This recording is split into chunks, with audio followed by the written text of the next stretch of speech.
Well, these cuts announced today run deep, ranging from a reduction of feet on the ground to the number of planes in the air. 7 years later, the threat of closure for the Niagara Falls Air Reserve Station is once again a real-life scenario. Defense Secretary Leon Panetta must cut nearly $500 billion from the military's budget. Some of that will come from the closure of Air Force bases nationwide. In this budget, we plan to gradually resize the active Army. Our intensive review determined that we could reduce, streamline, and standardize our air fleet with minimal risk. So as you'll see, we are retiring some aging C-5As and C-130s. We have remained vigilant on behalf of this base.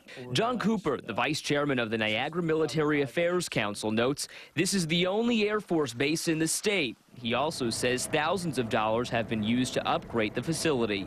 That does make New York State a target, not necessarily this base, but certainly we're very concerned anytime we see that the military is going to cut back. The government has not announced what bases will be closing. Chairman Merrill Lane says there are other places the military could look at cutting, but with the wars in Afghanistan and Iraq now over and the increased use of satellite and unmanned drones, Lane implies the writing is on the wall. So if you look at the figures, it's kind of leaning towards the smaller bases like Niagara and that being on the list.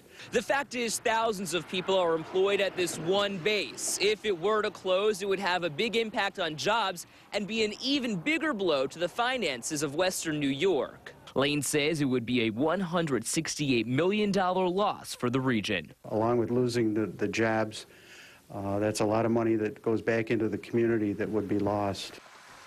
Representatives Kathy Hochul and Louise Slaughter say they will continue their fight to keep the base open. Hochul said it's an important part of the military and our national security. Live in the newsroom tonight, Edge Ranch, News 4 at 11.